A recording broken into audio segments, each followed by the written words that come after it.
اعوذ باللہ من الشیطان الرجیم، بسم اللہ الرحمن الرحیم۔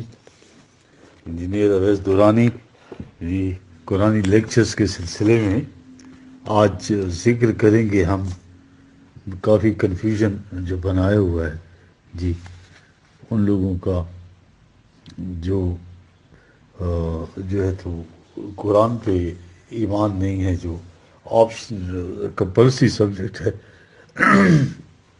اس پہ ایمان نہیں ہے، تو چاہے ان کے جو ہے تو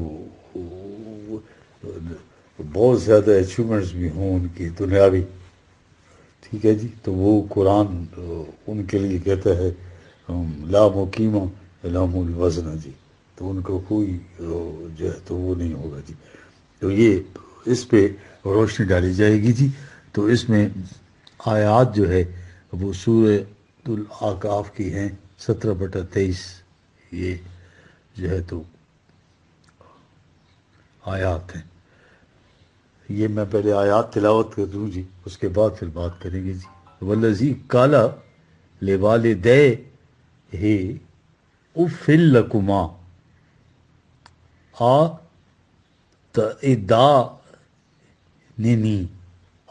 تعداننی، یہ ٹھیک ہے، ان اخرج وقت خلت القرون من قبلی واہما یستغیثان لا ویلک آمن ان وعد اللہ حق فیقول ما ھذا الا اساطیر الاولین اولئک الذین حق علیہم القول فی قد خلت من قبلہم من الجن والانس انہم کانوا خاسرین ولکل درجات تم مما عملوا ولیوفیہم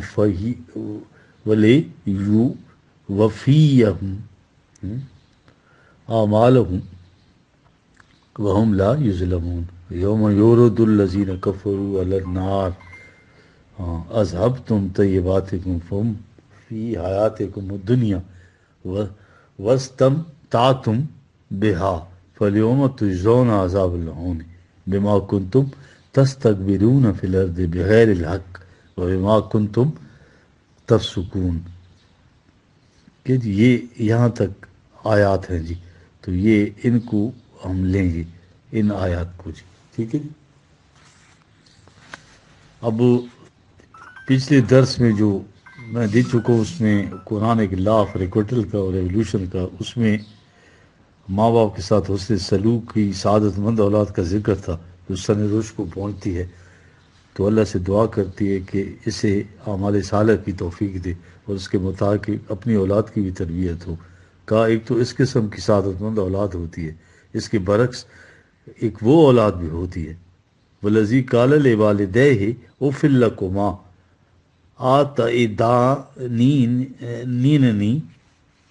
تعداننی ان اخرج وقت خلت القرون من قبلی، یہ 17ویں آیہ ہے 46 سورہ کی۔ وہ اپنے پیرنٹس سے کہتی ہے کہ تف ہے تم لوگوں پر جو مجھے اس قسم کی جو ہے تو ڈراتے رہتے ہو، اس قسم کی وعیدیں سناتے رہتے ہو کہ روزانہ کہ عذاب ہوگا اور ثواب ہوگا، آخرت کی زندگی ہوگی، جہنم ہوگا۔ اب اس سے پہلے ذرا قبرستانوں میں جا کے تو دیکھو کتنے مردے ہیں، کون کون ان میں سے اٹھا ہے، کسی کو زندگی ملی ہے؟ ہاں، ہم نے تو کسی کو میں نے تو کسی کو زندہ ہوتے ہوئے نہیں دیکھا۔ وہما یستغیثان لا ویلک آمن، اور ایک طرف تو اللہ سے فریاد کرتے تھے ماں باپ سے، یا اللہ اس کو نیک توفیق دے کہ تیرے صحیح راستے پر چلے، اور دوسری طرف اس سے کہتے ویلک آمن، ہاں تیرا بیڑا غرق ہو، یہ حقیقت ہے جس کی طرف ہم تمہیں دعوت دے رہے ہیں، اس پر ایمان لاؤ، اسے تسلیم کرو۔ ان وعد اللہ حق، اللہ کا جو وعدہ ہے وہ سچا ہے، صداقت پر مبنی ہے۔ فیقول ما ھذا الا اساطیر الاولین، تو وہ جو جواب میں کہتا تھا کہ یہ جو کچھ تم کہہ رہے ہو یہ مرنے کے بعد کی زندگی اور خدا اور جہنم، یہ سارے اساطیر الاولین ہیں، یہ ہے، یہ شروع سے یہ چیزیں چلی آ رہی ہیں جو ان چیزوں کے آج بھی منکر ہیں، یہ ٹھیک ہے، مذہب کے منکر، خدا کے منکر، یہ کمیونسٹ جو ہیں، اس لٹریچر میں دیکھیں باہر ہی یہی باتیں کہتے ہیں کہ جن چیزوں کو تم حیات آخرت کہتے ہو، مرنے کے بعد کی زندگی کہتے ہو، جہنم کہتے ہو، عذاب ثواب، دراصل ان کی حقیقت اس سے زیادہ کچھ نہیں کہ کچھ سمجھدار لوگ تھے، انہوں نے لوگوں کو غلط کاموں سے منع کرنے کے لیے اس قسم کی افسانے وضع کی. یہ ڈراوے کی خاطر ہے. جیسے بچوں کو ہم کہتے ہیں وہ دیکھو نیکی آئی اور بھاگ آیا، کہنے لگے کہ یہ چیزیں. اب ان کے ہاں یہ کہا جاتا ہے کہ لوگوں نے محض ڈراوے کی خاطر اس قسم کے افسانے وضع کر رکھے، ورنہ اللہ کا بھی کوئی وجود نہیں، نہ حیات آخرت کوئی چیز ہے. یہ سب اس ڈراوے کے لیے لوگوں نے وضع کی ہیں. دیکھ رہے ہیں؟ ہاں، یہ آج کی دلیل نہیں، شروع سے چلی آ رہی ہے. اور جو بھی اس کے منکر تھے وہ کہتے تھے یہ اگلے لوگوں کی وضع کردہ کہانیاں اور افسانے. دیکھ رہے ہیں؟ ہاں، اس کے مقابلے میں اللہ تعالیٰ نے کہا ان وعد اللہ حق، یہ مصلحتاً دروغ نہیں ہے، یہ تو حقیقت ثابت ہے. ہاں ٹھیک ہے جی. وہ اولئک الذین حق ہے، حق علیہم القول، ان پر بھی وہی قانون لاگو ہو جائے گی. ٹھیک ہے، جو اس سے پیشتر اس قسم کے کہنے والوں کو اور کرنے والوں پر منطبق ہوا. ٹھیک ہے جی.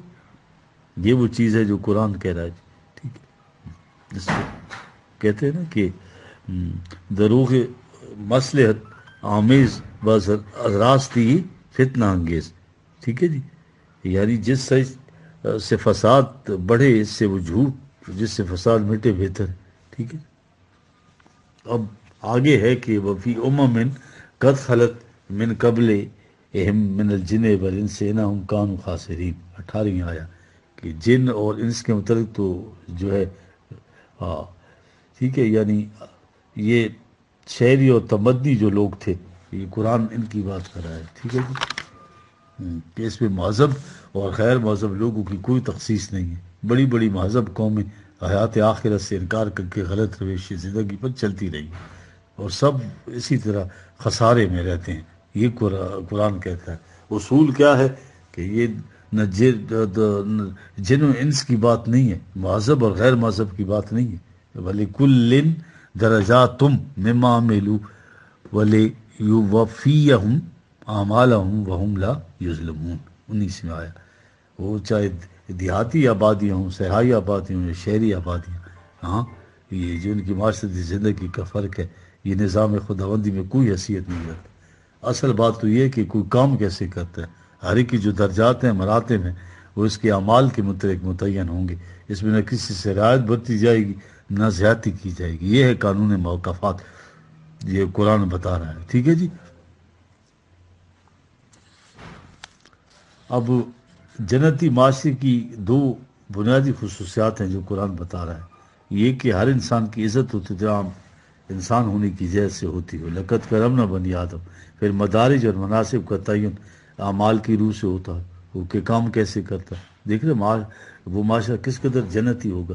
لِكُلٍّ دَرَجَاتٌ مِّمَّا عَمِلُوا وَلِيُوَفِّيَهُمْ أَعْمَالَهُمْ وَهُمْ لَا يُظْلَمُونَ. ہر ایک کے کام کا پورا پورا بدلہ اور کسی پر کسی قسم کا زیادتی نہیں ہوگی. یہ ہے قرآن جو بتا رہا ہے. ٹھیک ہے.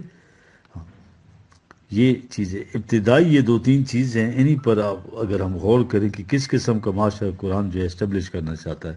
کہا وَيَوْمَ يَعْرُضُ الَّذِينَ كَفَرُوا عَلَى النَّارِ أَذْهَبْتُمْ طَيِّبَاتِكُمْ فِي حَيَاتِكُمُ الدُّنْيَا وَاسْتَمْتَعْتُمْ بِهَا. یہ 20ویں آیت 46 سورہ کی. آخرت کی زندگی میں جسے قرآن اس تفصیل سے بیان کرتا ہے کہ وہ جو ہمارے قانون موقفات سے انکار کرتے ہیں، جب تباہی کے جہنم کے کنارے کھڑے ہوں گے تو ان سے پوچھا جائے گا کہ تم نے صرف دنیا کی طبی زندگی کی آسائشوں کو اپنے نصب العین بنایا، وہ تمہاری طبی موت کے ساتھ ختم ہو گئی. جی ٹھیک ہے جی. ہاں، اب قرآن جو ہے کس طرح قانون ارتقاء میں میزان کا تصور دیتا ہے، اعمال کے تلنے کا تصور، کہ ذرا ذرا عمل کا سامنے آئے اور اس کے نتائج سامنے ہوں گے. جس کا اچھائیوں کا پلڑا جھک رہا ہو مدارج کے اعتبار سے آگے اونچا چلا جائے گا، جس کا پلڑا اٹھا ہوا ہوگا وہ ہلکا ہوگا، خفت ہوگی جس میں، وہ ہے جس یہ ہے عذاب. ٹھیک. اب یہ بڑا ایک اہم سوال لوگ پوچھتے ہیں کہ کیا یہ جتنے بھی غیر مسلم ہیں بڑے اچھے کام کرتے ہیں، کیا یہ جنت میں جائیں گے؟ ٹھیک ہے جی. اب یہ مقافات عمل کا اور قرآن ان کے بارے میں کہتا ہے اولئک حبطت اعمالہم. اب ان کے عمل رائے گاہ جائیں گے. کون لوگ ہیں؟ جب عمل کا ذرا ذرا سامنے آنا ہے تو رائے گاہ کیوں جائیں؟ ہاں ٹھیک ہے جی. جس سے اصل میں جنت کے حصول کے لیے انسانی ذات پر اور آخرت پر لا فرقوٹل پر جو ہے ایمان ایک بنیادی شرط ہے. یہ آخرت لا فرقوٹل ہی ہے نا، کہ مستقبل کا جو نتیجہ ہے وہ سامنے آ جائے، اسے آخرت کہتے ہیں نا، مستقبل کہتے ہیں آخرت کو. ٹھیک ہے. اب ایمان کیا ہے؟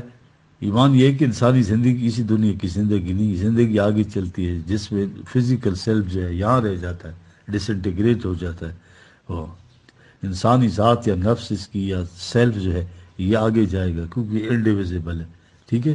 اور یہ اپنے ساتھ اعمال لے کے جاتا ہے. قرآن کا تصور جسے ہم ایمان کہتے ہیں وہ اس حقیقت پر ایمان نہیں رکھتا، یقین نہیں رکھتا. جو بھی کہتا ہے کہ زندگی بس یہاں کی ہے، مرنے کے ساتھ سب کچھ ختم ہو جاتا ہے.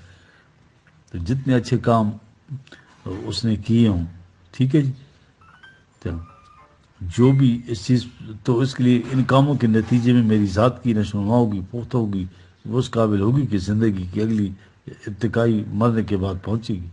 جو اس پہ ایمان رکھے تو جواز صحیح ہے. ٹھیک ہے جی. سے میری ذات کو فائدہ ہوگا، یعنی اس کو واہ یا فٹ پتہ ہوتا ہے. ٹھیک ہے. اور جو اسے تسلیم نہ کرے، ٹھیک ہے جی، نیک کام کرتا ہے. یہ بڑا غور طلب مسئلہ ہے جی. اصل میں بات جذبہ محرکہ کی ہے. انسینٹو کیا ہے؟ ٹھیک ہے. یہ غیر مسلم سے ایک اہم سوال جی. یہ عمل اخلاق کا ایک بنیادی مسئلہ ہے، جسے یہ اچھا کام کہتے ہیں. دوسروں کے لیے کچھ کرتے ہیں، انسان ہی کیوں کرتا ہے؟ ایسا کیوں کرتے ہیں؟ یہی کہیں گے کہ صاحب ہم اس سے اچھا سمجھتے ہیں، اس کے کرنے سے ان کا اپنا اطمینان ہو گیا کہ ہم نے اچھا کری. یا معاشرے میں شہرت اور عزت حاصل ہونے کی بات ہے. سب سے بڑا جذبہ ہمارے کا تو شعوری یا غیر شعوری طور پر کہ معاشرے میں جو اس کی عزت و تکریم ہے وہ ہو جائے ان کاموں کی وجہ سے. یہ ہے جذبہ ہمارے کا. ٹھیک ہے. اب اللہ کے ہاں جو جزا اور سزا کا معیار ہے انسان کی ایمان اور اس کی جذبہ محرکہ کا رہین منت ہوتا ہے. ٹھیک ہے. جو اچھے کام کرنے والے لوگ ہیں وہ اچھے کام کرتے ہیں. کبھی کسی نے کھڑے ہو کر سوچا نہیں کہ وہ کیوں کرتے ہیں. اچھا کام کرنے کا انسینٹیو کیا ہے جی؟ حیات آخرت، قانون مکافات، عمل اور انسانی ذات کو اگر کوئی مانتا ہے تو کیوں کا جواب دیتا ہے، دے سکتا ہے. جو وہ اسے نہ مانے تو کیوں کا جواب نہیں دے سکتا. ٹھیک ہے. یہ وہ چیز ہے. اصل میں وہ کہے گا کہ مجھے تجھ سے اطمینان ملتا ہے، اپنی خوشی اور اطمینان کی خاطر کرتا ہوں، یا معاشرے میں عزت ملتی ہے بیشتر اس لیے ہوتا ہے، پھر دوسرے بھی عزت حاصل کرنے کے لیے اس کی تکلیف کرتے ہیں. یہ چیز ہے. ٹھیک ہے. تو اب یہ جو نیک کام کرنے والے ہیں نا، تو قرآن تو کہتا ہے کہ من یعمل مثقال ذرۃ خیرا یرا ومن یعمل مثقال ذرۃ شرا یرا. تو ان کو ان کے عمل کا بدلہ کیوں نہیں ملا؟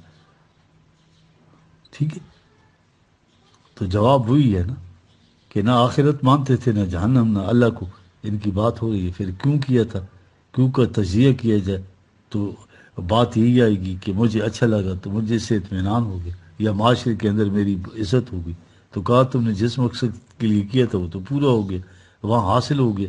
صلہ تو وہی تھا نا تمہارے کام کا. اب کیا مانگتے ہو؟ ہاں. اذھبتم طیباتکم فی حیاتکم الدنیا واستمتعتم بہا. 20ویں آیا. اچھے کام کیے، اچھے کام کا جذبہ معرکہ تھا. جو صلہ چاہتے تھے وہ صلہ تمہیں مل گیا. مرنے کے بعد بھی تمہارے عقیدے کے مطابق تو بس ختم ہو گئی، تمہارے وہ اعمال بھی ختم ہو گئے. اب یہاں ہم سے کیا مانگتے ہو؟ کیا لائے ہو اپنے ساتھ؟ ٹھیک ہے. اب قرآن نے عمر اور زندگی میں بڑا فرق کیا ہے جی.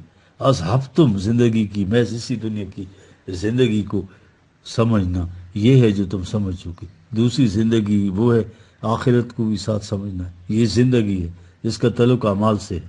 یہ دنیا کی زندگی اور آخرت کی زندگی بڑا لطیف فرق ہے. ٹھیک ہے. قرآن نے دونوں میں فرق کیا ہے. ٹھیک ہے جی. زندگی میں اور اس میں ایک آیت ہے بڑی خوبصورت 8/24، استجوب للہ والرسول. ٹھیک ہے جی. ہاں. اس دعاکم لما یوحیکم. ہاں. چلتے پھرتے انسانوں کو کہا گیا ہے جی لبیک کو رسول کی اس دعوت پر. ہاں. وہ یہ دعوت اس لیے دیتا کہ تمہیں زندگی مل جائے، کیونکہ انسان کی جو زندگی ہے وہ تو حسن عمل سے عبارت ہے. اللہ کے ہاں جو زندگی کا پیمانہ ہے وہ انسانی اعمال کا پیمانہ ہے، ٹھیک ہے؟ ہم بھی اپنے ہاں بولتے ہیں نا بڑی خوشحال زندگی گزری، زندگی بڑی تنگی میں گزری، ہم عمر نہیں کہتے بڑی خوشحال گزری، میری عمر بڑی تنگی میں گزری، فرق کرتے ہیں، عمر بڑی لمبی پائی لیکن زندگی بڑی تنگی میں گزری، اس دونوں میں فرق ہم بھی کرتے ہیں۔ یہ زندگی اصل حیات ہے جی۔ قرآن جو ہے کی ایک آیت ہے بڑی خوبصورت جی، اور یہ 29/64 ہے، ان دار الآخرتا لہی الحیاوان، فالان کے وزن پہ ہے حیوان، حیات، ٹھیک ہے نا؟ یعنی ایسی حیات جو ایمرجنٹ ایولیوشن سے ملتی ہے اور مرنے کے بعد، اور یہ جو ہے تو اس کا یہ فزیکل لاز اس پہ نہیں جو ہے تو یہ بیانڈ ہے، یہ فزیکل لاز ہے، ٹھیک ہے؟ ہاں، عمل سے زندگی بنتی ہے، جنت بھی جہنم بھی، یہ خاکی اپنی فطرت میں نہ نوری ہے نہ ناری ہے، یہ اقبال کرے، ٹھیک ہے؟ قرآن نے زندہ چلتے پھرتے انسانوں کو کہتا ہے کہ آؤ تمہیں زندگی عطا کرے، زندہ انسانوں سے کہنا زندگی عطا کرے، یہ عمر اور زندگی میں فرق کر رہا ہے قرآن۔ انسان مرتا ہے تو اس کی عمر ختم ہو جاتی ہے، اس کی زندگی ختم نہیں ہوتی، انڈیویزیبل ہے، وہ آگے بھی چلتی ہے، موت سے انسان کے تبھی جسم کا خاتمہ ہوتا ہے، عمر ختم نہیں ہوتی، ٹھیک؟ یہ ہے چیز وہ جو قرآن کہہ رہا ہے جی، ہاں؟ عمر تو تبھی اسباب سے مرد اسی سے ختم بھی ہوتی ہے جبکہ زندگی حسن عمل سے ترتیب پاتی ہے، اور حسن عمل انسان کے ساتھ جاتے ہیں، لیکن جو ساتھ جانے والی زندگی ہے اسے نہیں مانتا، اس کے ساتھ جو نہیں مانتا اسے، تو اس کے سارے اعمال جتنے ہیں وہ تو عمر سے متعلق ہوتے ہیں، عمر ختم ہوتی تو اعمال بھی ختم ہو گئے جی، نتائج بھی ختم ہو گئے، ٹھیک ہے؟ اچھے کام جو کرتے ہیں نا اس دنیا میں اور مانتے نہیں ہیں ان چیزوں کو، کمپلسری سبجیکٹس ہو، ٹھیک ہے نا؟ تو اپنا اطمینان ہوا، اپنی خوشی حاصل ہوگی، معاشرے میں عزت مل گئی، انعام ہوا، دنیا کے اندر ڈنکا بجا، آسمان تک سب کچھ ہوا۔ یہ زندگی نہیں ہے۔ کس حسین انداز میں قرآن نے کہا کہ وہاں کھڑا ہو کر کہے گا کہ میں نے اتنے اچھے اچھے کام کیے، دنیا شہادت دے رہی، مجھے بھی صلہ ملنا چاہیے، کہا وہ تمہاری طبی زندگی ہے جس سے آپ طبعی عمر